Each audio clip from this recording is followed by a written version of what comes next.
श्री सच्चिदानंद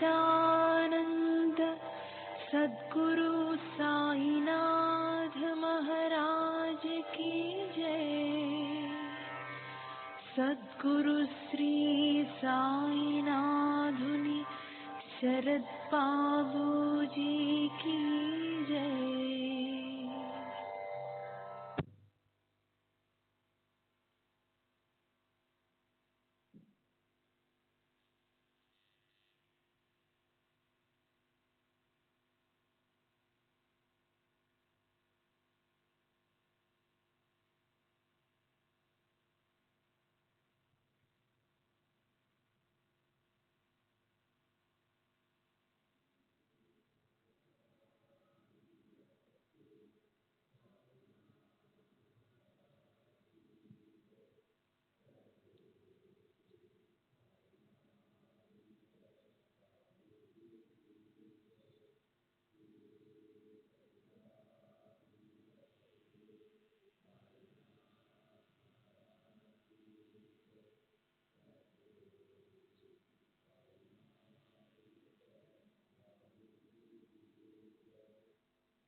श्री सच्चिदानंद सद्गुरु साईनाथ महाराज की जय।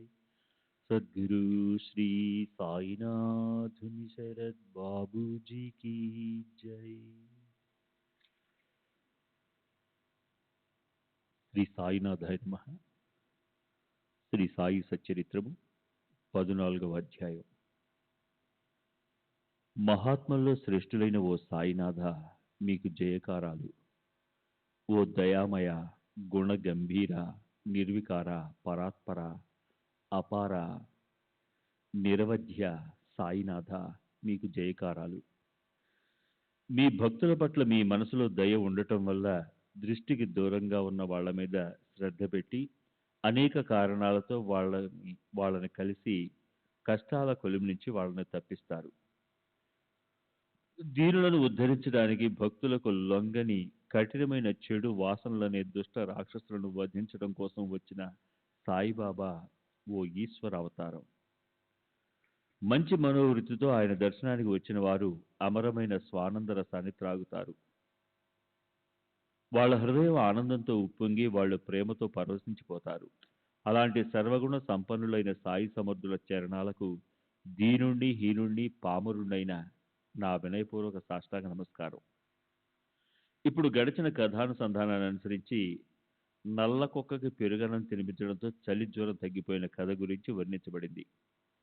కేవలం తర్జనితో బెదిరించగానే నయం కానటువంటి కలరా త్రాగటానికి ఇచ్చిన జావతోనూ తినటానికి ఇచ్చిన వేయించిన వేరుశనగ పప్పులతో విరేచనాలు నయమైపోయాయి. అలాగే ఒకరి కడుపు నొప్పి, ఒకరి చెవి రోగం, మరొకరి మహాప్రబల క్షయరోగం కేవల దర్శనంతోనే నశించిపోయాయి. శ్రీ సాయి కృపతో భీమాజీ పాటిల్ దుఃఖం నశించిపోయి సుఖ సంపన్నుడైనాడు. సాయిబాబా చరణాలకు కృతజ్ఞతాపూర్వకంగా సంపూర్ణంగా అఖండంగా శరణు వచ్చాడు. అలాగే వినూత్న పద్ధతిలో ఉన్న ఈ అపూర్వ చమత్కారాన్ని వినటం వల్ల శ్రోతలకు ఉన్న అత్యంత ఉత్సాహాన్ని చూసి సాదరంగా వినిపిస్తున్నాను. శ్రోతలు ఒకవేళ లక్ష్యం పెట్టి వినని వారైతే వక్తకు స్ఫూర్తి ఎలా కలుగుతుంది? కథనానికి ఉత్కృష్టత ఎక్కడి నుంచి వస్తుంది? అది రసపూర్ణంగా ఎలా అవుతుంది? వక్త కథను ఎలా చెప్తాడు? అదంతా శ్రోతల ఆధీనంలోనే ఉంటుంది. శ్రోతలే దానికి ఆధారం. వాళ్ళ వల్లే కథాసుమానికి మాధుర్యపు సౌరభం పెరుగుతుంది. అసలే ఈ సత్పురుషుల చరిత్ర బయట నుంచి లోపల వరకు ఆద్యంతము మధురంగా ఉంటుంది. మహాత్ముల ఆహార విహారాదులు మధురం. వారు సహజంగా ఉచ్చరించే శబ్దాలు కూడా మధురంగా ఉంటాయి. ఇది కేవలం చరిత్రే కాదు, స్వానందం అనే స్వచ్ఛజలం. దీన్ని అత్యంత దయామయులైన సాయి మహారాజు తమ భక్తులు తమని గుర్తుపెట్టుకోవాలని ప్రేమతో ప్రసాదించారు. ఇలాంటి సత్పురుషుల కథలు ప్రాపంచిక పారమార్థికాల గురించి ఉంటాయి. ప్రవృత్తి అంటే ప్రపంచాన్ని ఎలా సరిచేయాలో అన్నది ప్రవృత్తి గురించి చెప్తూ వారు నివృత్తి అంటే పరమార్థం సాధించడం కోసం వైరాగ్య మార్గానికి లాక్కొస్తారు. కారణం ఏంటంటే సంసారంలో సుఖంగా వ్యవహరించాలి, అయితే నిత్యం జాగరూకతతో ఉండాలి, దేహాన్ని సార్థకం చేసుకోవాలి. అనంతకోటి పుణ్యాల బలంతో జీవుడికి కోరకుండానే మానవ శరీరం లభించింది. అందులోనూ పరమార్థాన్ని సాధించిన వారి అదృష్టం అయితే ప్రత్యేకమైనదే. అయితే ఇది లభించినా కూడా దాన్ని సార్థకం చేసుకొని వారు అకారణంగా అవనికి భారంగా జన్మించినట్టేనని చెప్పవలసి వస్తుంది. వారికి ఈ జీవితంలో పశువుల కన్నా ఎక్కువ గొప్ప సుఖం ఏం లభిస్తుంది? ఆహార, నిద్ర, భయ, మైథునాలు తప్ప మరొకటి తెలియని మానవులు తోక కొమ్ములు లేని కేవలం పశువులు కాదా? ఈ మానవ జన్మకి ఎంతటి మహత్తు ఉంది! దీనివల్లే ఈశ్వరుని భక్తి సాధ్యమవుతుంది. 4 ముక్తులు పాదాలు పట్టుకుంటాయి. ఆత్మజ్ఞాన ప్రాప్తి కూడా దానివల్ల లభిస్తుంది. సంసారం గగన సీమలోని మబ్బుల మాటున తళుక్కుమనే మెరుపుల క్షణంలో మటుమాయమవుతుంది. విషపు జ్వాలలు కక్కే కాలసర్పంచే మృంగబడిన లోకులకు సుఖం ఒక గటిక మాత్రమే అరుదుగా లభిస్తుంది. అమ్మ, నాన్న, సోదరి, సోదరుడు, భార్య, కొడుకు, కూతురు, బాబాయి వీరంతా నదీ ప్రవాహంలో ప్రవహిస్తూ ఒక చోటుకు వచ్చే కర్రముక్కలు లాంటి వారు. అలాగే ఈ సంసారంలో ఒక క్షణం కలిసి ఉన్నట్లు కనిపిస్తారు.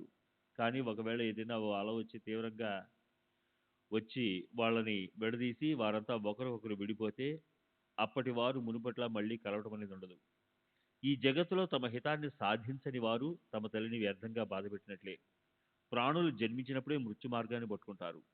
మహాత్ముల చరణాలు వారు ఒకవేళ పట్టుకోకపోతే వారి జన్మ వ్యర్థమైపోతుంది.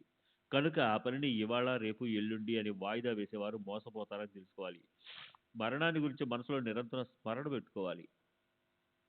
ఈ శరీరం కేవలం కాలుడికి ఓ తినుబండారం. మొత్తానికి సంసారం అలాంటి అశాశ్వత లక్షణం ఉంది. కనుక మానవులు నిరంతరం సావధానులై ఉండాలి. వ్యవహారాల్లో జాగ్రత్తగా ఆచితూచి అడుగులు వేస్తే పరమార్థమనే అప్సరాంగన అలవోకగా అరచేతిలో వాళ్తుంది. కనుక ప్రపంచంలో సోమరతనం పనికిరాదు. పురుషార్థాన్ని ప్రాప్తింప చేసుకునే విషయంలో ఎప్పటికీ నిర్లక్ష్యం ఉండకూడదు. సాయి కథను ప్రేమతో విన్నవారికి శ్రేయస్కరమైన పరమ కళ్యాణం ప్రాప్తిస్తుంది. వారికి సాయి చరణాల్లో భక్తి పెరుగుతుంది. వారికి సుఖమనే భాండారం లభిస్తుంది. సాయిబాబా మీద నిండు ప్రేమ గుండెల నిండా ఉన్నవారికి ఈ కథా సంగ్రహం సాయి చరణ కమలాలను అడుగడుగునా గుర్తుకు తెప్పిస్తుంది. శబ్దాలతో వర్ణించలేనటువంటి వారిని ఈ కథలో శబ్దాలు వర్ణించడం జరిగింది. ఇంద్రియాలకు అతీతంగా ఉండే వారిని ఈ కథ ద్వారా ఇంద్రియాలతో సేవించవచ్చు కనుక ఈ కథామృత ధారణ ఎంతగా త్రాగినప్పటికీ మనసుకు పూర్తిగా సంతృప్తి కలగటం కష్టం. మహాత్ముల కుశలత తర్కానికి అందనిది. మహాత్ముల కుశలత తర్కానికి అందనిది. వారి మహిమ అవర్ణనీయం. వారిని మాటలతో సంపూర్ణంగా వర్ణించగల సామర్థ్యం ఎవరికి ఉంటుంది?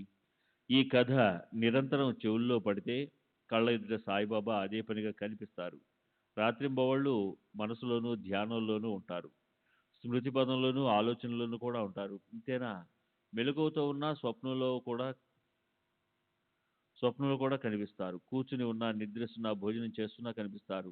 జనంలో ఉన్నా లేదా అరణ్యాల్లోకి వెళ్ళినా అక్కడ కూడా సర్వదా తోడుగా వస్తూ పోతుంటారు. ఈ ప్రకారంగా మనకి ఆయనపై అదే పనిగా ఇష్టం కలిగితే మన మనసుకి మహేశ్వరునితో లయమయ్యే స్థితి కలుగుతుంది. అలా ప్రతిరోజు అయిందంటే చిత్తం చైతన్యంతో అంటే విశ్వానికి చైతన్యాన్ని ఇచ్చే శక్తితో అంటే పరమాత్మతో ఐక్యత సంతరించుకుంటుంది. శ్రీ సచ్చిదానంద సద్గురు సాయినాథ్ మహారాజ్ की जय.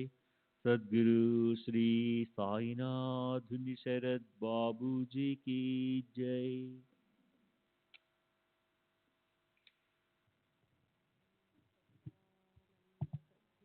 సాయినాథ్ మహారాజ్ కి జై. సద్గురు శ్రీ సాయినాథుని శరత్ బాబూజీకి జై. ఇప్పుడు తరువాతి కథ. గడిచిన అధ్యాయం చివరిలో చెప్పిన దాన్ని ప్రారంభిద్దాం. శ్రోతలు ఆదరయుక్తంగా ఆవాలి.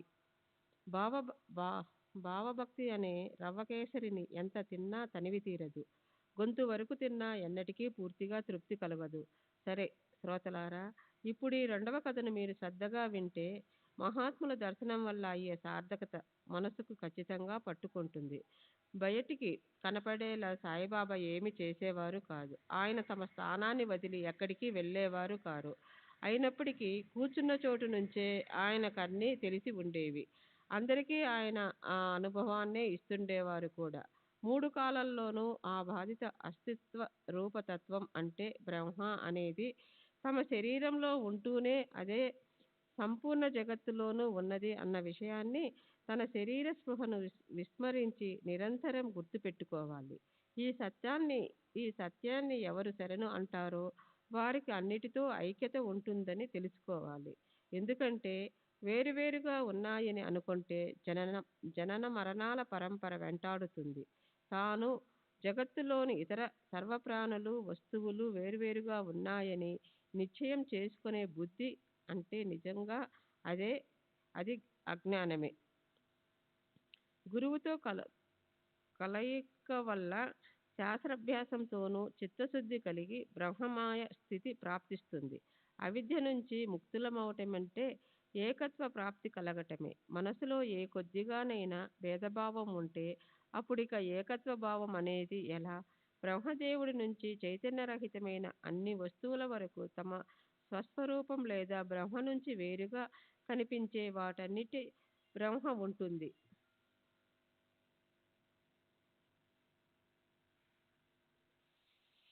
సత్య నిత్యాల్లోని భేదాలను తెలుసుకోలేని అజ్ఞానులకు బ్రహ్మ లేనట్లే అనిపింపచేసే వాటి అన్నిటా అన్ని వైపులా బ్రహ్మం ఉంటుంది. అన్ని రకాల ప్రగాఢ జ్ఞానం ఉండటం అనేది దాని స్వాభావిక గుణం. సంసారంలోని కర్తవ్యానికి అక్కడ చోటు లేదు. అక్కడ నామరూపాలకు స్థానం ఉండదు. అదే ఆ అవయవ రహితమైన బ్రహ్మ. స్వస్వరూపం నుంచి లేదా బ్రహ్మ నుంచి వేరు అని అనుకునే మన స్వభావం వల్ల అజ్ఞానం, మోహం అనే అనార్థాల వల్ల నానత్వం అనే సంభ్రమంలో చిక్కుకునే చిత్తానికి ఏకత్వం అనే జ్ఞానం కలిగితే అది స్వస్థంగా అవుతుంది. నేను వేరు, ఇతరులు వేరు అని వేరుగా అనిపించని వారికి ఈ జగత్తంతా అఖండంగా ఏకరసంతో నిండిపోయి ఉండి అది తప్ప వేరే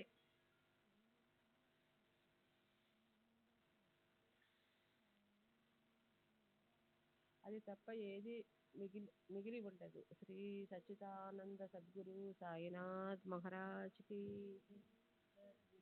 శ్రీ సాయినాథ్ శరత్ బాబూజీకి జై.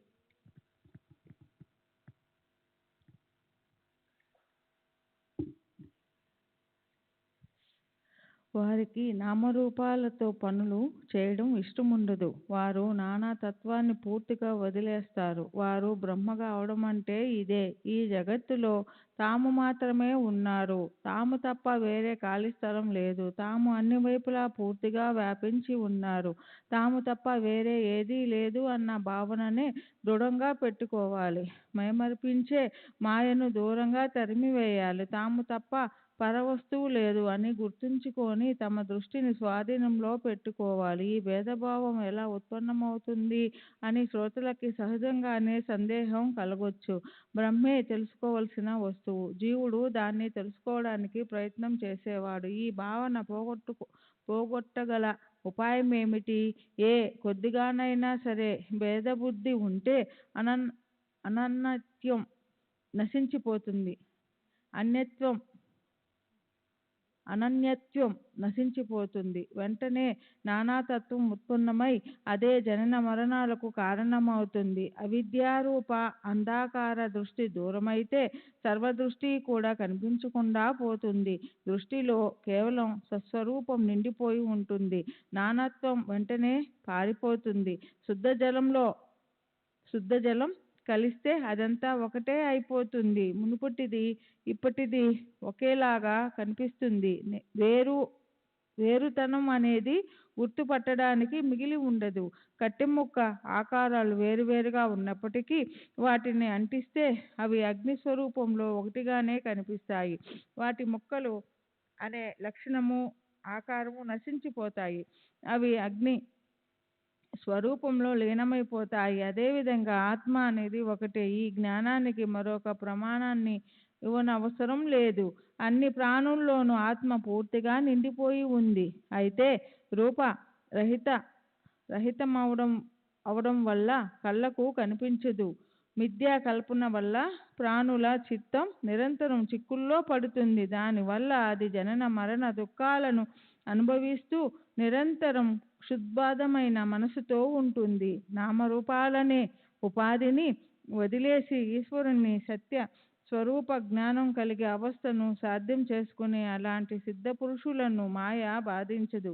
వారు సదా ఆత్మానందంలో లీనమవుతారు. అలాంటి స్థితికి చక్కని ఉదాహరణ శ్రీ సాయి చరణాలు. ఆయన దర్శనాన్ని పొందిన వారు నిజంగా ధన్యులు.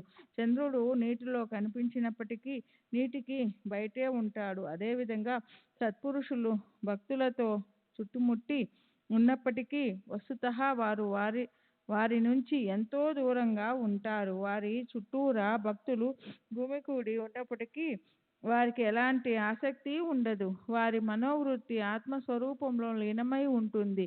దృష్టి ఎప్పటికీ మరోవైపుకి చూడదు. సాక్షాత్తు ఈశ్వరుడే అలాంటి గొప్ప సాధు సత్పురుషుల మాట అనుసరించి వ్యవహరిస్తాడు. వారికి ఈ జగత్తులో ప్రాప్తించని వస్తువు అంటూ ఉండదు. అలాగే తెలియనిదంటూ ఏమీ ఉండదు. ఉపదేశం ఇచ్చి పుచ్చుకునే గురు శిష్యులు ఈ జగత్తులో అసంఖ్యాకంగా ఉంటారు. అయితే ఉపదేశంతో పాటు అనుభవం కూడా ఇచ్చే గురువు అరుదుగా లభిస్తూ ఉంటారు. ప్రారంభించిన ఈ వర్ణన ఇక చాలు. శ్రోతలు ముఖ్య కథలను వినడానికి ఉత్సాహంతో ఉన్నారు. వినాలన్న వారి కోరిక నెరవేరుగాక. మొగలాయిలోని నాందేడు పట్టణంలో ఒక ప్రఖ్యాత పార్సీ వ్యాపారి ఉండేవాడు. అతను అత్యంత ధార్మికుడు, జనప్రియుడు. అతని పేరు రతన్జీ షాబ్జీ వాడియా.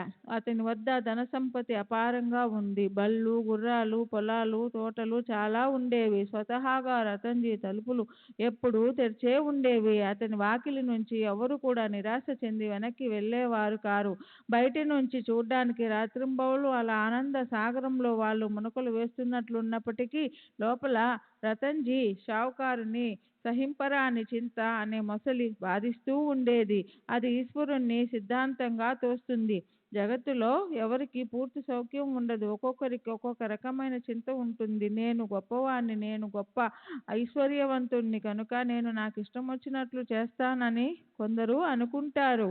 అలా ఊరికి అహంకారిస్తాననే అహంకరిస్తాననే కాబోలు ఏదో ఒక లోపం లేకపోతే దృష్టి తగులుతుందని బ్రహ్మదేవుడు తన స్వహస్తాలతో కావాలనే ఏదో కొద్ది లోపాన్ని దిష్టి చుక్కలా పెడతాడని స్పష్టమవుతుంది.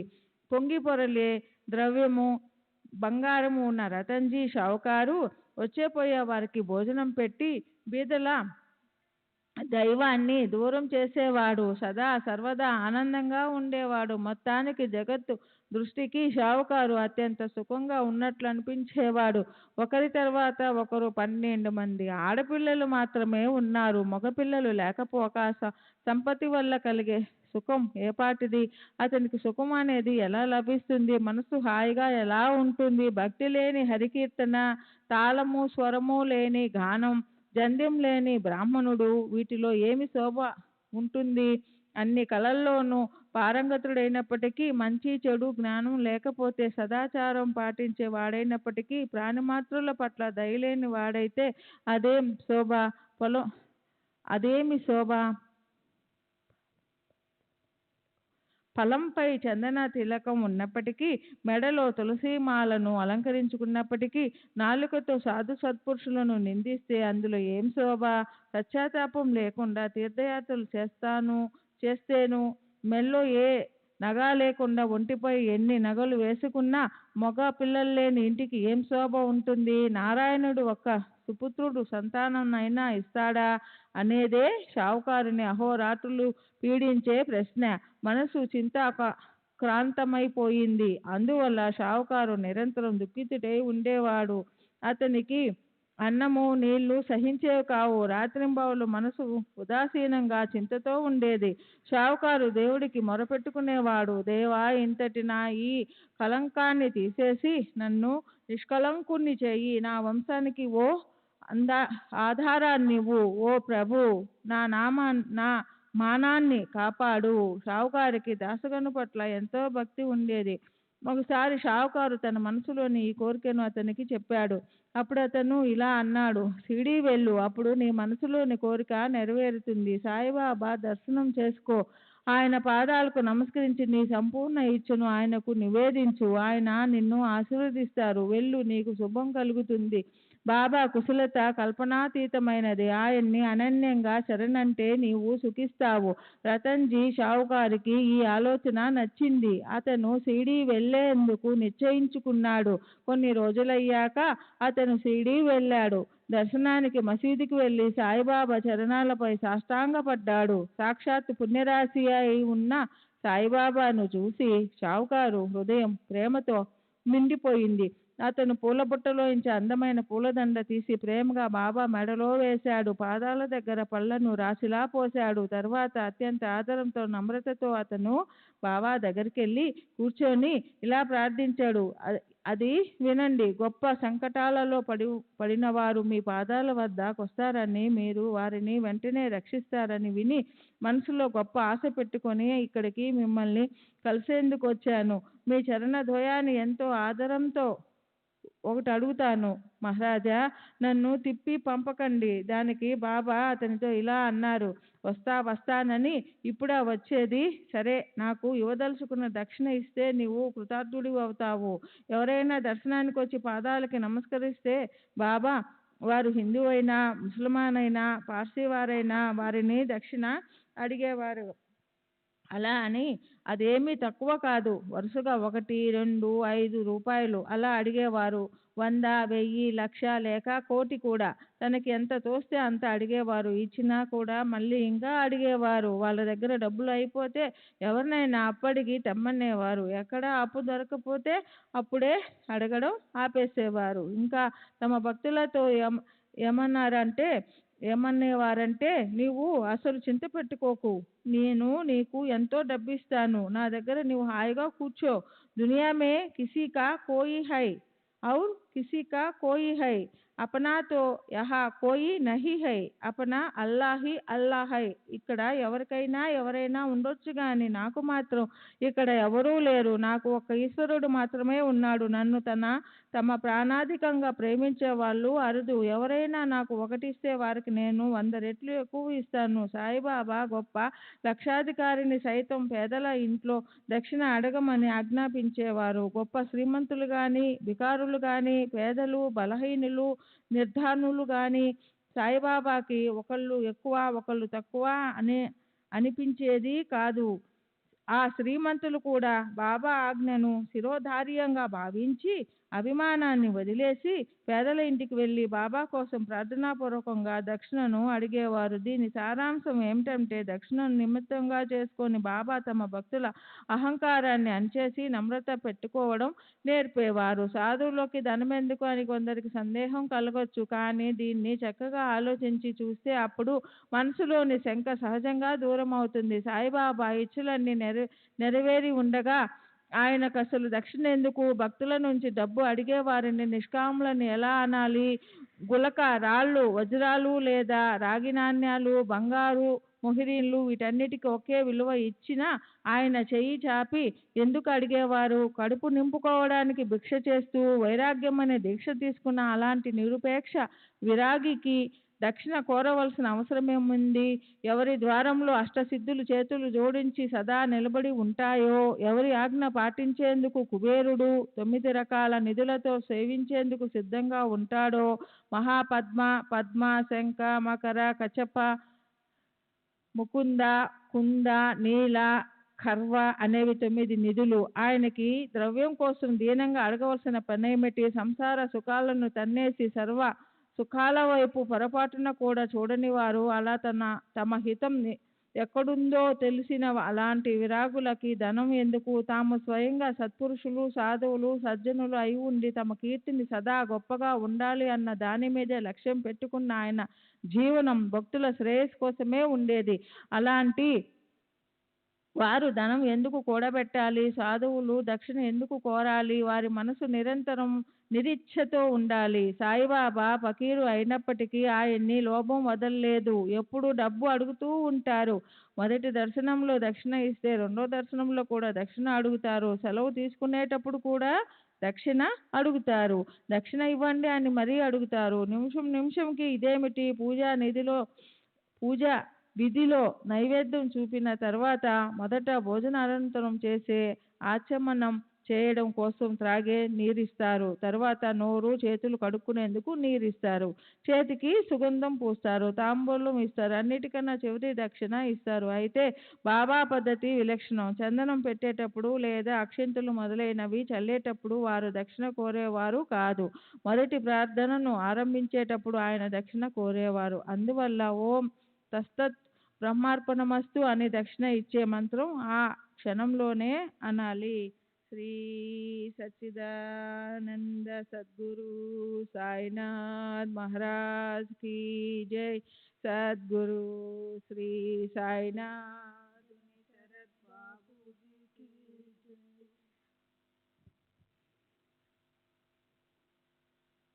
అయితే ఈ సందేహాన్ని నిరసించటానికి గొప్పగా ప్రయత్నించనవసరం లేదు. క్షణం పాటు ఆలోచిస్తే సమాధానం దొరుకుతుంది. ధనాన్ని పోగు చేయటంలో ఉద్దేశం తమ చేత ధర్మం జరగాలని. అయితే జనులు ఆ ధనాన్ని క్షుద్రమైన రతి సుఖం, ఇతర ఐహిక సుఖాలు అనుభవించటం మీద ప్రేమతో ఖర్చు పెడతారు. నిజానికి డబ్బు మన వద్ద ఉంటే శాస్త్రాభ్యాసం, ధర్మకార్యాలు, దాన ధర్మాలు నిశ్చయంగా చేయగలుగుతాం. అందువల్ల పరమాత్మ విషయంలో జ్ఞానం కలుగుతుంది. అలా సొంత డబ్బు పరమేశ్వరుడి వైపు తీసుకువెళ్ళవలసిన మార్గంలో మనల్ని నడిపిస్తుంది. అప్పుడు మనస్సుకు సుఖ శాంతులు లభిస్తాయి. మొదట్లో చాలా రోజుల వరకు బాబా ఏమీ తీసుకునేవారు కాదు. కాలిన అగ్గిపుల్లలు పోగు చేసి వాటిని జేబులో నింపుకునేవారు. భక్తులు కానీ అభక్తులు కానీ ఎవరి వద్ద ఏమీ తీసుకునేవారు కాదు. ఎవరైనా ఎప్పుడైనా ఒక రాగి కానీ పెడితే దాంతో ఆయన పొగాకు, నూనె కొనేవారు. ఆయనకు పొగాకంటే చాలా ఇష్టం. బీడీ కానీ లేదా చిలిం కానీ తాగేవారు. చిలిం అపరిమితంగా పీల్చేవారు. అదెప్పుడూ కాలుతూ ఉండేది. తరువాత సత్పురుషుల దర్శనానికి ఖాళీ చేత్తో దక్షిణ లేకుండా ఎలా వెళ్ళాలి అని కొంతమంది మనసుకు అనిపించేది కనుక వారు దక్షిణ తీసుకుని వెళ్ళేవారు. ఎవరైనా ఒకరు ఒక్క పైసా ఇస్తే ఆయన జేబులో వేసుకునేవారు. అయితే 2 పైసల నాణెం ఇస్తే దాన్ని అలాగే తిరిగి ఇచ్చేసేవారు. ఆ పద్ధతి చాలా రోజులు నడిచింది. కానీ కొద్ది కాలం తర్వాత సాయిబాబా మహత్యం పెరిగి భక్తులు గుంపులు గుంపులుగా రాసాగారు. విధిపూర్వకంగా ఆయన్ను పూజించటం మొదలైంది. బంగారు పువ్వులు దక్షిణ ఇవ్వకుండా పూజకు పూర్ణత్వం రాదు. ఆ నిత్య పూజా విధి పూజ చేసేవారికి శాస్త్రాధారాల వల్ల తెలుసు. రాజుకు అభిషేక సమయంలో నీరు చల్లేటప్పుడు లేదా పాదపూజ చేసేటప్పుడు పూజ చేసేవారు కానుకలు తెస్తారు. అలాగే గురు పూజ కోసం కూడా దక్షిణ తెస్తారు. ఉచ్చాదివి దక్షిణాంత్ దక్షిణ ఇచ్చేవారు ఉచ్చ పదవి అంటే స్వర్గానికి పోతారు. హిరణ్యద అమృతవంత సువర్ణదానం లేదా హిరణ్యమణి నాణేన్ని ఇచ్చేవారికి మోక్షం ప్రాప్తిస్తుంది. హేమదాత శుద్ధిమంత బంగారు దానం చేసేవాడికి చిత్తశుద్ధి కలుగుతుంది అని వేదాలలో చెప్పబడింది. గంధం పెట్టడం వల్ల శుద్ధ పవిత్రత ప్రాప్తిస్తుంది. అక్షంతలు వేయటంతో ఆయుష్ పెరుగుతుంది. పూలు తాంబూలం అర్పించటం వల్ల సంపత్తి ఐశ్వర్యము ప్రాప్తిస్తాయి. దక్షిణ ఇవ్వటం వల్ల అపార ద్రవ్యం ప్రాప్తిస్తుంది. పూజా సాధనంలో గంధం, అక్షంతలు, పూలు, తాంబూలం విశేషమైనవి. అలాగే దక్షిణ, బంగారు పూలు విశేషమైనవి. దానితో అపార ధనవంతులవుతారు. దైవ పూజ సందర్భంలో దాని పూర్ణత కోసం దక్షిణ ఎలా అవసరమో అలాగే వ్యవహారంలో వ్రత ఉద్యాపన సందర్భంలో వాయనదానంతో పాటు సువర్ణం ఇవ్వవలసి ఉంటుంది. కొన్ని వ్రతాలలో బ్రాహ్మణులకు, ముత్తైదువులకు పళ్ళు, మధుర పదార్థాలు మొదలైనవి ఇచ్చేటప్పుడు బంగారం ఇస్తారు. జగత్తులోని ఇచ్చిపుచ్చుకోవటాలనే వ్యవహారాలన్నింటిలో డబ్బు కావలసి ఉంటుంది.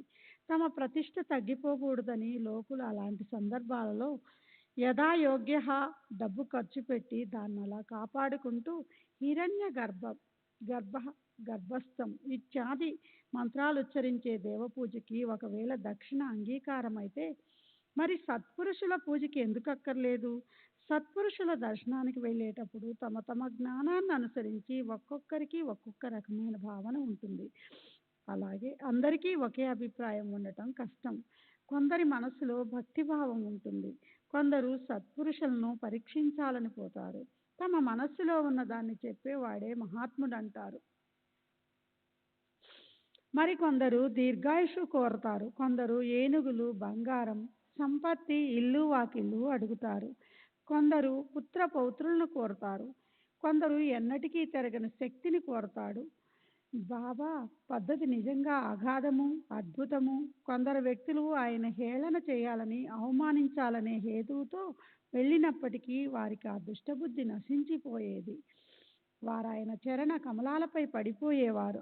అంతటి అదృష్టం ఒకవేళ వారి ప్రారంభంలో లేకపోయినప్పటికీ వారి మనస్సుకు పశ్చాత్తాపం మాత్రం కలిగేది. వారి అహంకారం ఖచ్చితంగా అణిగిపోయి బాబా యొక్క నిజమైన నిశ్చిత బోధ వారి అనుభవంలోకి వచ్చేది. సర్వసాధారణంగా భక్తులు సర్వదా సంసారంలో ఆసక్తులై ఉండేవారు. దక్షిణ సమర్పించి వారి మనస్సులు శుద్ధమవ్వాలని బాబా ఉద్దేశం. యజ్ఞేన దానేన తపస్స అనే వేదవాక్యం ఆత్మజ్ఞానం ప్రాప్తింపచేసుకోవాలనే ఉత్సాహం ఉన్న వారికి దక్షిణ ఇవ్వడం అనే సాధనోపాయాన్ని స్పష్టమైన మాటల్లో చెప్పింది. భక్తులు స్వార్థులు కానీ పరమార్థులు కానీ ఇద్దరికీ కోరినది లభించటం కోసం, తమకు శుభం జరగటం కోసం తమ గురువుకు దక్షిణ ఇవ్వవలసి ఉంటుంది. బ్రహ్మదేవుడు కూడా దేవతలు, దైత్యులు, మానవులు అనే 3 పుత్రులకి వారి బ్రహ్మచర్యం పూర్తయిన తరువాత తమకు ఉపదేశించమని అడిగినప్పుడు అదే చెప్పాడు. దా అనే ఒక్క అక్షరాన్ని వారికి ఉపదేశించాడు. దాన్ని వారే విధంగా అర్థం చేసుకున్నారో అడిగి అతను దృఢపరిచాడు. నిజానికి గురు శిష్యుల ఆట విలక్షణమైనది. దాతం కావాలి, సంయమనం చేసుకోవాలి అని దేవతలు అర్థం చేసుకున్నారు. దయ చూపించాలి అని అసురులు అర్థం చేసుకున్నారు. దానం చేయాలి అని మానవులు అర్థం చేసుకున్నారు. బ్రహ్మదేవుడు అది విని బాగుంది, మీకు శుభం కలుగుగాక అని అన్నాడు. దేవతలు వేరెవరో కాదు, మానవులే. కేవలం స్వభావం వల్ల వారు వేరుగా ఉన్నారు. ఉత్తమ గుణయుక్తులైనప్పటికీ ఇంద్రియ సంయమనం లేని వారిని దేవతలంటారు. అసురులు కూడా మానవులే, కానీ వారు హింస చేస్తూ దుష్టత్వంతో క్రూరులుగా ఉంటారు. మానవులు మహాభయంకర లోభంతో పీడించబడతారు. అలా మానవులు 3 రకాలుగా ఉంటారు. లోభం కోరలలో చిక్కిన మానవులను రూపగోతిలో నుంచి బయటికి లాగటానికి కృపాసాగరులైన శ్రీ సాయినాథులు భక్తులకు శుభం జరగాలన్న కోరికతో తమ చేతిని చాపి వారిపైకి లాగుతుంటారు. తైత్తరీయ ఉపనిషత్తులో మొదటి వల్లి 11 అను వాకంలో దానానికి సంబంధించిన అనేక పద్ధతుల గురించి చెప్పబడింది. అందులో ప్రతి పద్ధతిని చక్కగా వినండి. ఇవ్వవలసిన దాన్ని ఎప్పుడూ శ్రద్ధాపూర్వకంగా ఇవ్వాలి. శ్రద్ధ లేకుండా ఇచ్చే దానం దానం కాదు. రాజాజ్ఞ మూలంగా శాస్త్రాలలో చెప్పారని లేదా భీతితో కానీ సిగ్గుతో కానీ కూడా ఏదైనా ఇవ్వాలి. వివాహము మొదలైన శుభ సందర్భాలు జగత్తులో వస్తాయి. అక్కడ కూడా కానుకలు లేదా డబ్బు ఇవ్వవలసి ఉంటుంది. అవి ఇచ్చి మిత్రత్వంతో కర్తవ్యాన్ని కాపాడుకోవాలి. లోక వ్యవహారాల బోధ అలా ఉంటుంది. సాయిబాబా కూడా దా అనే అక్షరంతో భక్తులకు శుభం కలగాలని వారి నుంచి అదే అడుగుతూ ఉండేవారు. ఆయన అనేవారు, దయ చూపండి, దానం ఇవ్వండి, సంయమనంతో ఉండండి, ఇంద్రియ దమనం చేయండి. అలా చేస్తే అత్యంత సుఖంలో కలుగుతుంది. అదాంతత అజితేంద్రియత అదానత లోభత్వం పిసినారితనం వలన అదయాళుత్వ నిర్దయత్వం ఈ 3 దోషాలను నాశనం చేయటం కోసం ఈ ఒక్క అక్షరం అనే చిన్న ఉపాయాన్ని శిష్యులకు గురు మహారాజు నిర్దేశించారు. కామక్రోధ లోభాలనేవి ఆత్మోన్నతికి అశుభాలు. వాటిపై విజయం పొందడం చాలా కష్టం. అందుకని ఈ సులభోపాయం చెప్పాను. దా కారంలోని ఏకాక్షరి ఉపాయం శృతిలో బహుధారణ్యోపనిష్ బ్రాహ్మణ ఉందో అలాగే స్మృతిలో కూడా భగవద్గీత చెప్పబడింది. అక్కడ కూడా ఈ ఉపదేశాన్ని సమర్థించింది. శ్రోతలకు ఇది చక్కగా అర్థం కావాలని దాన్ని నేను క్రింద ఇస్తున్నాను. త్రివిధం నరకస్యేద్యం ద్వారం నాశమాత్మనః కామ క్రోధస్థః లోభ మస్తాదేత్రయం త్యజేత్. కామ క్రోధ లోభాలు నరకానికి 3 ద్వారాలు. వాటి వల్ల మనం నిశ్చయంగా నాశనం అవుతాం. అందుకని వాటిని నిశ్చయంగా వదిలివేయాలి. శ్రీ సాయి సమర్థులు అత్యంత దయామూర్తి. భక్తుల శ్రేయస్సు కోసం వారి నుంచి ఆయన దక్షిణ అడుగుతుండేవారు. దానికి సంబంధించిన శిక్షణ ఇచ్చేవారు. దక్షిణ విలువ ఎంత? గురువచనాలను పాటించటానికి తమ ప్రాణాలను సైతం ఇచ్చేందుకు సిద్ధంగా ఉండిన వారికి పరమార్థం ఎలా సిద్ధిస్తుంది? నిజమే, భక్తుల శ్రేయస్సు తప్ప బాబాకి దక్షిణ అడగటానికి మరో కారణమేముంటుంది? ఆయన స్వంత జీవనం దక్షిణ మీద ఆధారపడి ఉండేది కాదు. కడుపు నింపుకోవడం కోసం ఆయన భిక్ష చేసేవారు. మరి దక్షిణ అడగటం వెనుక ఆయనకి స్వార్థమేముంటుంది? దక్షిణ అనే దానం ఇచ్చి తన భక్తుల చిత్తం శుద్ధమవ్వాలని అందులో సారాంశం. పైన దర్శింపచేసిన వేదవచనానుసారం దక్షిణ దానం మొదట చేయకపోతే గురు పూజ సంపూర్ణం కాదు. ఇప్పుడిక దక్షిణ గ్రంథం చాలు. దాని గురించిన చర్చకు అర్థం స్పష్టమైంది. బాబాకి ఎలాంటి ఆశ ఉండేది కాదు, లేక స్వార్థము ఉండేది కాదు. కేవలం భక్తుల శ్రేయస్సు కోసమే ఆయన దక్షిణ అడిగేవారు. అయినా ఇప్పుడు తరువాతి కథాభాగం సంపూర్ణంగా నివేదిద్దాం. దానిలో రతన్జీ దక్షిణ సందర్భం సాయిబాబా చేసిన చక్కని చమత్కారం వినండి. శ్రోతలు ఈ అద్భుత కథను పూర్తిగా సద్భావపూర్వకంగా వినండి. సాయిబాబా స్వరూపము ఎంత వ్యాపకము, అలౌకికమో చూడండి. షావుకారుని దక్షిణ అడిగేటప్పుడు సాయిబాబా పూర్వ వృత్తాంతము చెప్పారు. అయితే అది షావుకారు మనస్సుకు గుర్తు రాలేదు కనుక అతనికి ఆశ్చర్యం అనిపించింది. నువ్వు నాకు 3 రూపాయల 14 అణాలు ఇచ్చావు, అది నాకు గుర్తుంది. ఇప్పుడు నువ్వు తెచ్చిన వాటిల్లో నుంచి నాకు ఇవ్వవలసిన బాకీని నాకు దక్షిణగా ఇవ్వు. రతన్జీ షావుకారు బాబాని చూడటం ఇదే మొదటిసారి.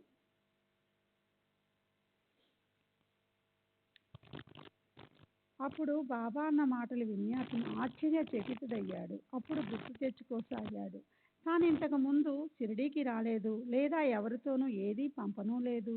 అప్పుడు సాయి మహారాజా అన్న మాటలు ఆశ్చర్య కారణాలు కదా. అలా ఎప్పుడూ జరిగి ఉండకపోవడం వల్ల అతని మనస్సులో ఎంతో ఇబ్బంది పడ్డాడు. అతను బాబాకి దక్షిణ ఇచ్చి నమస్కరించాడు. అయితే చిక్కుముడి అతనికి విడబడలేదు. చివరికి అది అలాగే ఉండిపోయింది. షావుకారు తనకక్కడకొచ్చిన పని చెప్పాడు. మళ్ళీ పాదాలకు నమస్కరించి చేతులు జోడించి కూర్చున్నారు. షావుకారు మనస్సుకు ఎంతో సంతృప్తిగా అనిపించింది. ఇలా అన్నాడు, బాబా, చాలా బాగా జరిగింది. ఈరోజు మీ పాదదర్శనమైంది. నేను పూర్వజన్మలో చేసుకున్న పుణ్యం ఫలించింది. నేను దురదృష్టవంతుణ్ణి. నాకు అంతగా జ్ఞానం లేదు. నాకు పూజ, అర్చన, యజ్ఞం గురించి తెలియదు. అదృష్టవశాత్తు త్రికాల జ్ఞానులైన మీలాంటి గొప్ప మహాత్ముల దర్శనమైంది. మీకు నా చింత ఏమిటో తెలుసు. మీ కృపను వర్షించి దాన్ని మీరు దూరం చేయండి. ఓ దయామయ, ఈ అనన్య భక్తుణ్ణి మీ పాదాల నుంచి దూరం చేయకండి.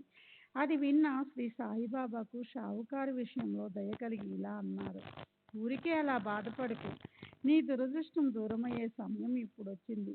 బాబా షావుకారు చేతిలో విభూతి ప్రసాదం పోశారు. అతని తలపై కృపతో తమ చేతిని పెట్టారు. నీ మనస్సులోని కోరిక అల్లా తీరుస్తాడు అని ఆశీర్వదించాడు. అప్పుడు రతన్జీ షావుకారు బాబా ఆజ్ఞ తీసుకుని నాందేడుకు తిరిగి వచ్చాడు. జరిగినదంతా పూసగుచ్చినట్లు దాసగనకు వివరంగా చెప్పాడు. చక్కగా దర్శనమైంది. మనస్సు ఆనందంతో నిండిపోయింది. ప్రసాదపూర్వకమైన వాగ్దానము, ఆశీస్సులు అన్నీ లభించాయి. అన్నీ సవ్యంగా జరిగాయి. అయితే ఒక్క విషయం మాత్రం నాకు అర్థం కాలేదు.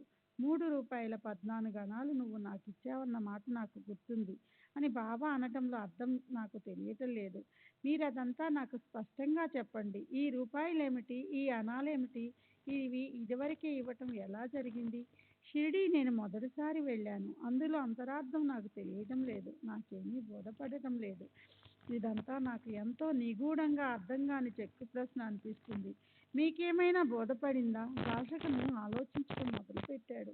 ఇదేదో ఒక చమత్కారంలాగే ఉంది. దీనికి అర్థం ఏమై ఉంటుంది? అతని మనసుకు ఏదీ నిశ్చయంగా తోచలేదు. తరువాత ఎంతగానో ఆలోచించిన మీదట అతని మనసుకు ఒక అవలియా ముస్లిం మహాత్ముడు మూర్తి గుర్తుకొచ్చింది. అతన్ని జైనులు మౌలీ సాహెబ్ అనేవారు. అతను ముస్లిం జాతికి చెందినవాడు. అయితే అతని ప్రవర్తన, దినచర్య మహాత్ముల వలె ఉండేది. అతను ప్రారబ్ధానుసారం కూలి పని చేసుకుని జీవించేవాడు. అతని చరిత్రను వివరంగా చెప్పటం మొదలు పెడితే గ్రంథం విస్తారమవుతుంది. శ్రీ సచ్చిదానంద సద్గురు సాయినాథ్ మహారాజ్ కీ జై.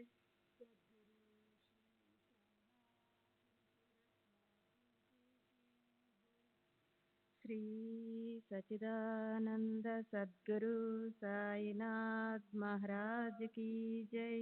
సద్గురు శ్రీ సాయినాథుని శరత్ బాబూజీ కీ జై. ఆ మౌలా సాహెబ్ చరిత్ర నాందేడ్లోని వాళ్ళందరికీ తెలుసు. రతన్జీ షావుకారు షిరిడీ వెళ్ళాలని నిశ్చయించుకున్నప్పుడు మౌలీ సాహెబ్ తనంత తానే స్వయంగా సహజంగా వాళ్ళ ఇంటికొచ్చాడు. వారిద్దరికీ పరస్పరం ఒకరి మీద ఒకరికి ఎంతో ప్రేమ ఉండేది. షావుకారు మౌలా సాహెబ్కి ఉపచారపూర్వకంగా పూలదండని, ఫలాలని, తాంబూలాల్ని అర్పించాడు. అనుకోకుండా స్ఫూర్తి కలగడం వల్ల చిన్న విందు కూడా ఇచ్చాడు. గణుదాస్కి ఆ క్షణంలో దానికోసం అయిన ఖర్చు గుర్తొచ్చింది కనుక అతను ఖర్చు జాబితా తెప్పించాడు. ప్రతి పైసా లెక్క కట్టి మొత్తం ఎంతైందో లెక్క పెట్టారు. ఖర్చు ఖచ్చితంగా 3 రూపాయలు 14 అణాలైంది. ఎక్కువ కాదు, తక్కువ కాదు. బాబా దానికి రుజువు ఇవ్వడం, బాబా సర్వజ్ఞత అందరికీ ఆశ్చర్యం కలిగించింది. సాయిబాబా సాక్షాత్తు జ్ఞానరాశి. మసీదులో కూర్చున్న దేశంలో ప్రతి చోట జరిగే భూత భవిష్యత్ వర్తమాన కాలాల గురించి ఆయనకి తెలుసు.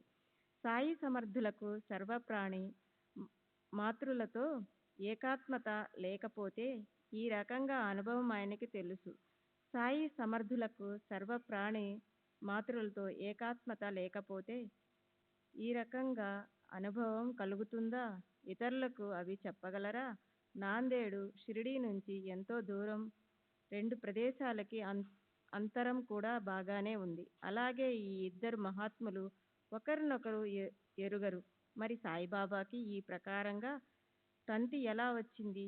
సాయి మహారాజ్ ఒకరు, మౌలి బువ వేరొకరు అన్న భేద బుద్ధి లేదా అద్వైత భావం వారిద్దరికీ లేదు. మౌలి బువ ఆత్మే, సర్వుల హృదయాల్లోని ఆత్మ.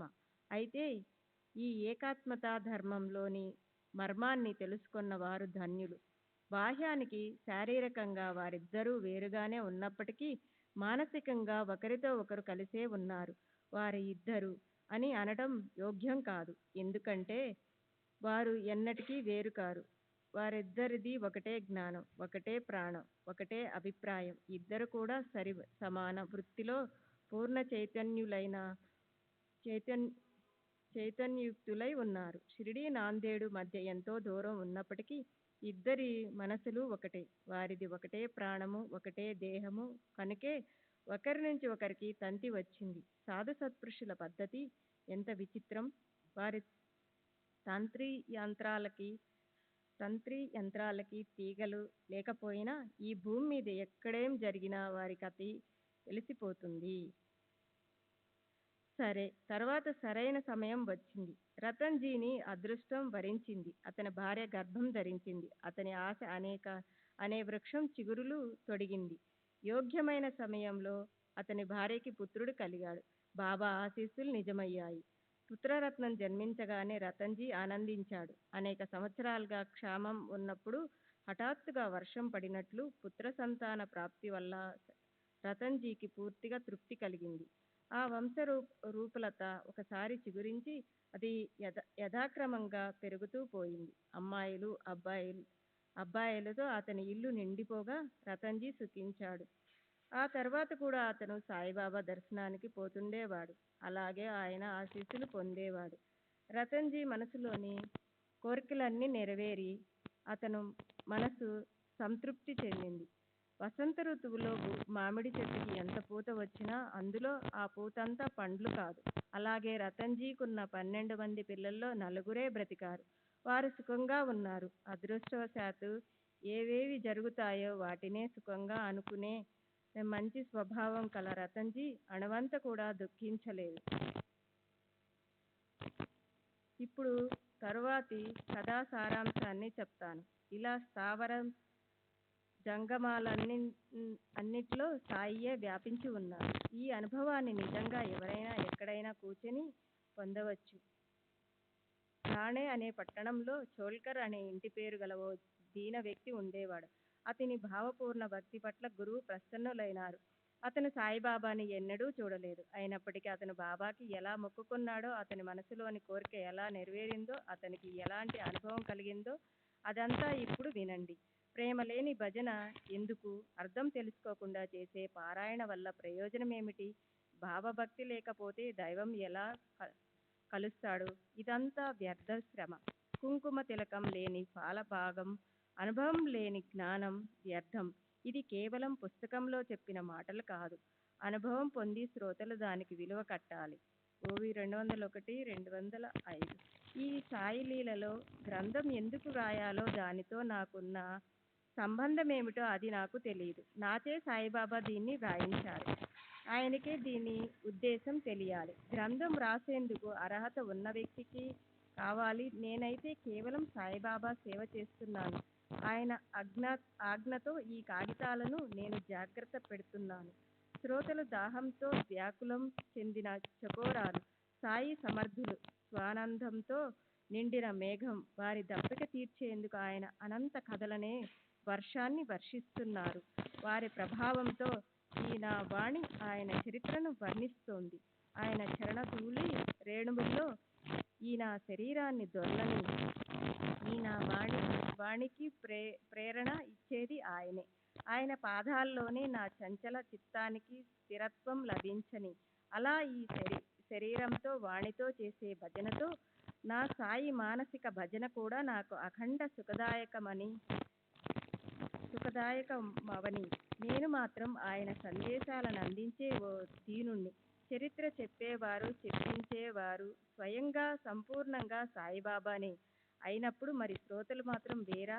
వారు కూడా సాయిబాబా కంటే వేరు కాదు. చూడ్డానికి ఇది కేవలం జీవితాల్లోని సాధారణ ఆచరణ పద్ధతిగా అనిపించవచ్చు. కానీ ఇదంతా సాయిబాబా అంటే ఆయన స్వయంగా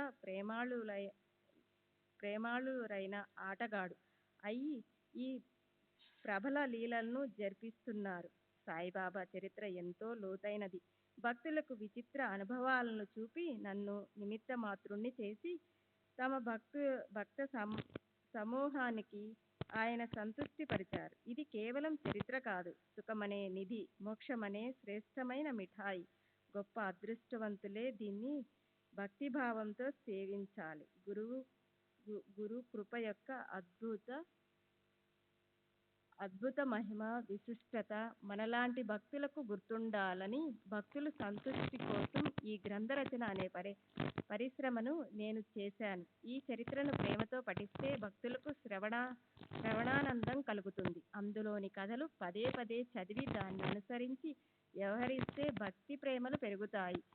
ఈ చరిత్రను ఒకవేళ అహోరాత్రులు వింటే మాయామోహబంధనాలు తెగిపోయి త్రిపుటి ధ్యానము ధ్యేయము చిహ్నం కరిగిపోతుంది. శ్రోతలు సుఖ సంపన్నులవుతారు. హేమాడ్ పంత్ బాబా చరణాలు పట్టుకొని ఆయన్ని అనన్యంగా శరణు అన్నాడు. ఒక్క క్షణమైన ఆగలేక చరణాలపైన అఖండంగా సాష్టాంగ పడుతున్నాడు. ఓవి 206-219. సర్వులకి శుభమస్తు. ఈ ప్రకారంగా సత్పురుషులు సజ్జనులచే ప్రేరేపించబడి భక్త హేమాడ్ పంత్తో రచింపబడిన శ్రీ సాయి సమర్థుల సత్య చరిత్రలోని రతన్జీ సాయి సమాగమనే పేరుగల 14వ అధ్యాయం ముగిసింది. సద్గురు శ్రీ సాయినాథార్పణమస్తు. శుభం భవతు. శ్రీ సచ్చిదానంద సద్గురు సాయినాథ్ మహారాజ్ కీ జై. సద్గురు శ్రీ సాయినాథుని శరద్ బాబూజీ కీ జై.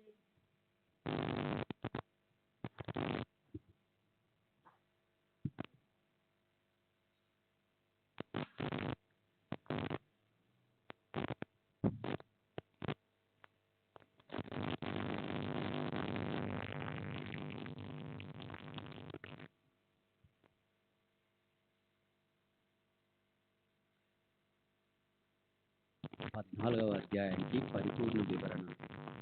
పైపైన చూస్తే ఈ అధ్యాయంలో హేమాడ్ పంత్ రతన్జీ అనే పార్సీ అతని కథ ఒక్కటే చెప్పినట్లు అనిపిస్తుంది. కానీ దాంతోపాటు ఇంకా ఎన్నో రకములైన ప్రబోధాత్మకమైన విషయాలు వివరించారు. ఈ అధ్యాయం మొదట్లో ఆయన గడిచిన 8వ అధ్యాయంలో లాగానే మానవ జన్మ గొప్పతనాన్ని మళ్ళీ చెప్పి జగత్తు యొక్క అనిత్యతను దృఢపరిచారు. మేఘాల్లోని మెరుపులాగా సంసారం చంచలమైనది. ఇక్కడ కాలం మనుషుల్ని కబలిస్తుంది. సుఖగడియలు అనేవి దుర్లభం. తల్లి తండ్రి, సోదరి సోదరుడు, భార్య పుత్రుడు పుత్రికలు, బాబాయి వీరంతా నదీ ప్రవాహంలో కొట్టుకొచ్చే కర్రముక్కల్లాగా ఒకచోట కలుస్తారు. ఒక్క క్షణం ఒక చోట కనిపించి అంతలోనే అలలతో పాటు విడిపోతారు. ఒకసారి విడిపోయాక మళ్ళీ కలవటం అనేది ఉండదు. ప్రాణులు జన్మించగానే మృత్యువుకు చేరువవుతుంటారు. ఈరోజో రేపో ఎల్లుండో అని వాయిదా వేసేవారు మోసపోతారు. కనుక మానవులు ఈ జన్మలో ఆత్మహితాన్ని సాధించాలి. వ్యవహారంలో ఆచితూచి అడుగులు వేస్తే పరమార్థాన్ని ఏ ప్రయాస లేకుండా పొందుతారు.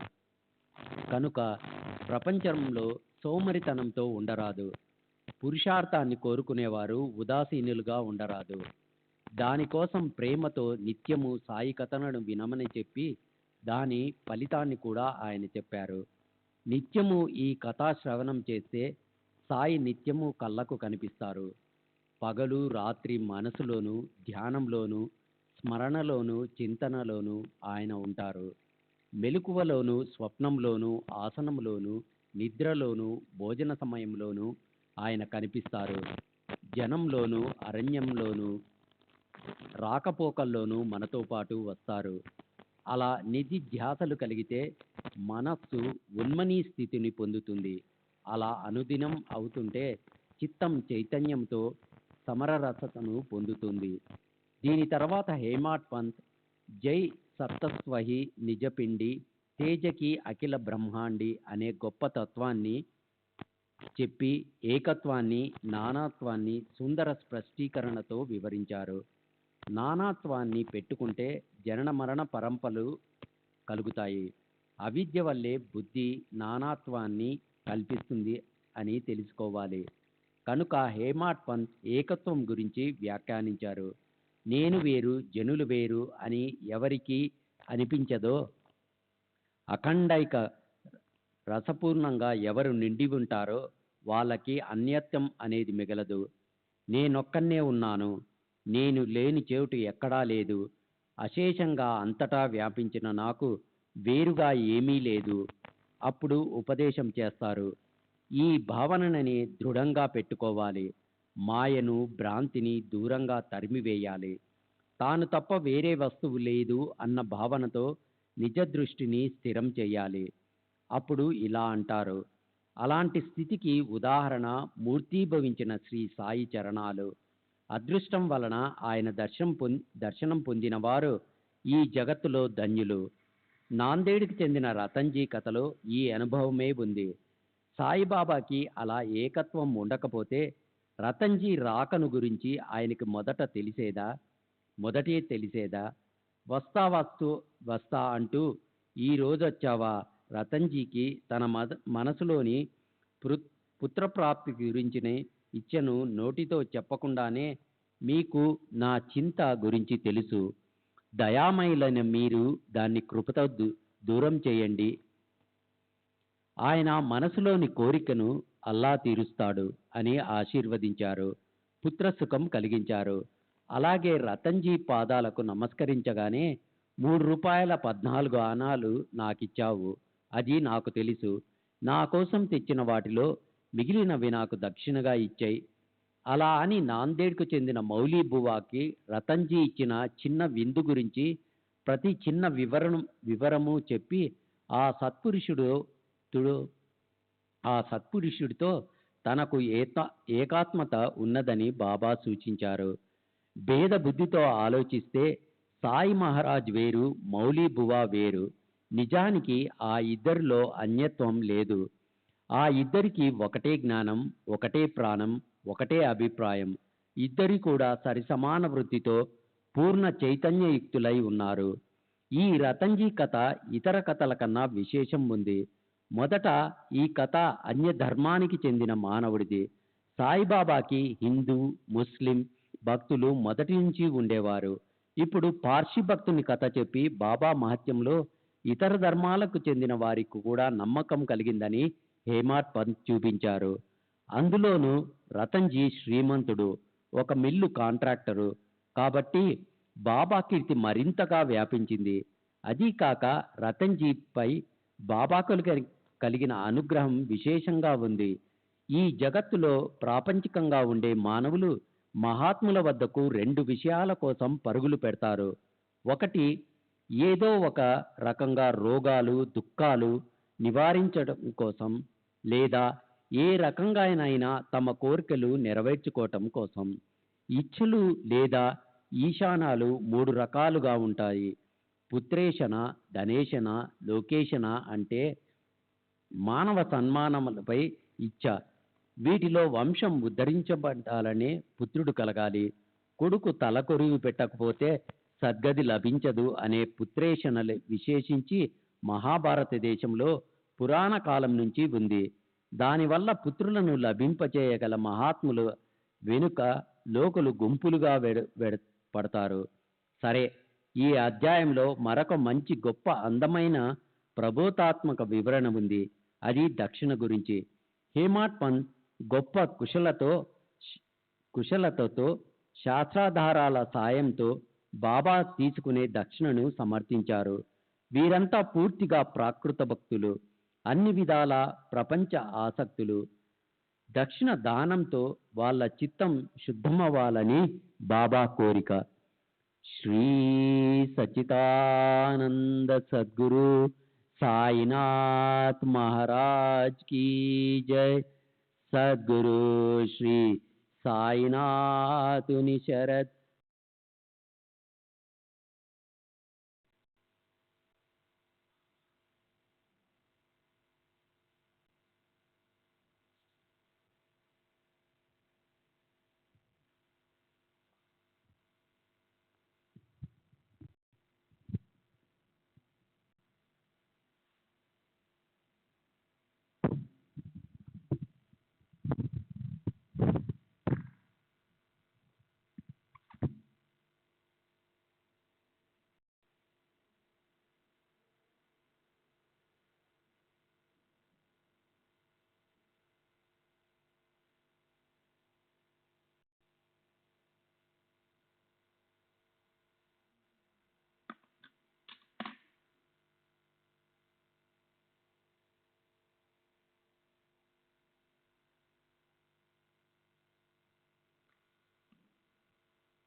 శ్రీ సచ్చిదానంద సద్గురు సాయినాథ్ మహారాజ్ కీ జై.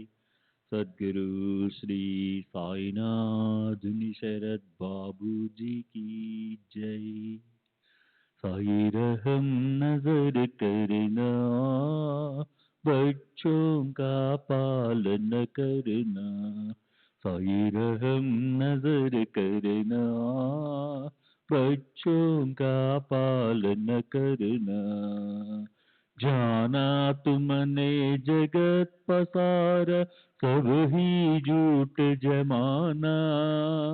जाना तुमने जगत पसार, सब ही झूठ जमाना. साई रहम नजर करना, बच्चों का पालन करना.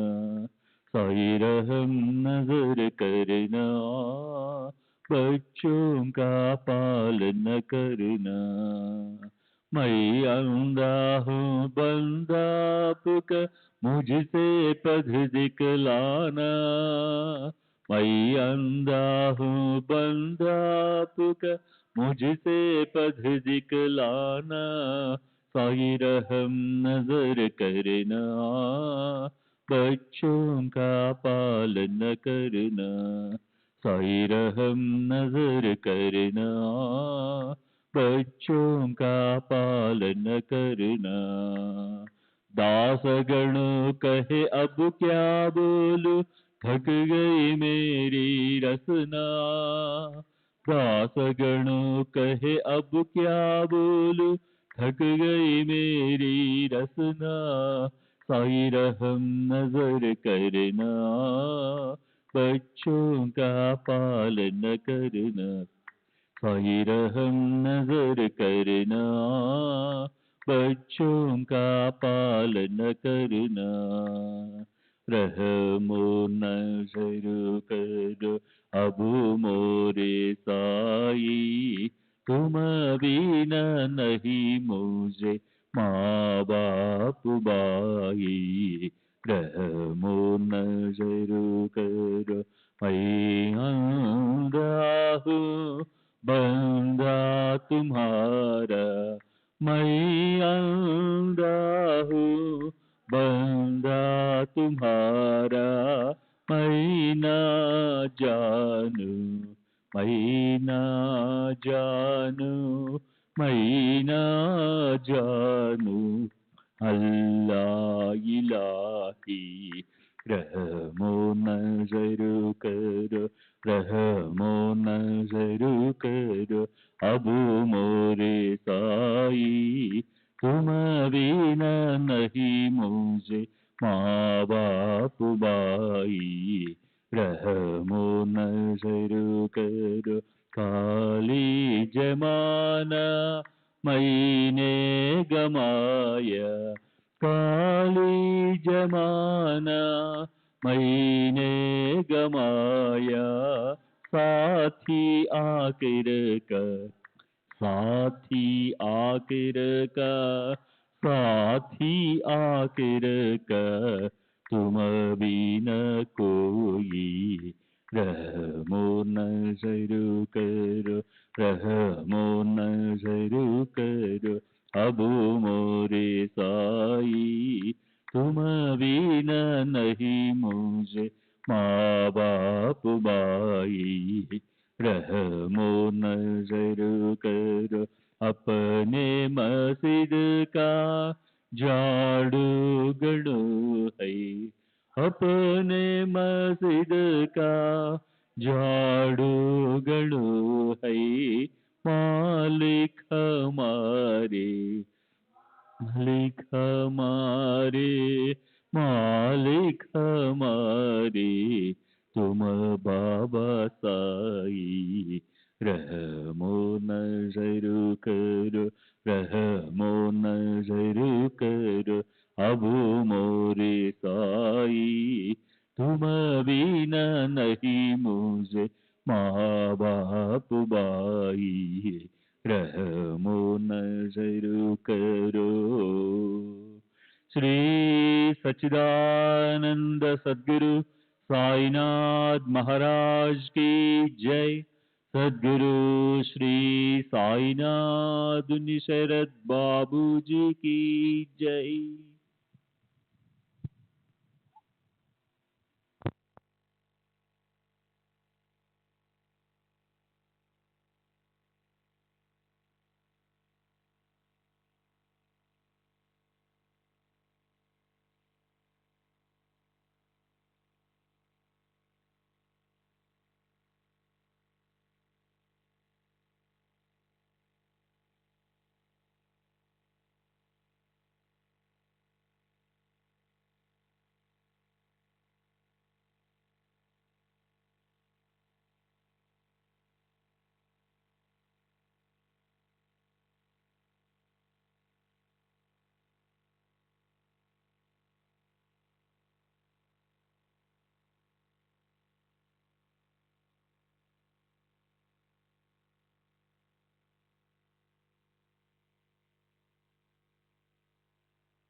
श्री सच्चिदानंद सद्गुरु साईनाथ महाराज की जय। सद्गुरु श्री साईनाथुनि शरद बाबू जी की जय।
బాబా సాయి బాబా సాయి బాబా సాయి బాబా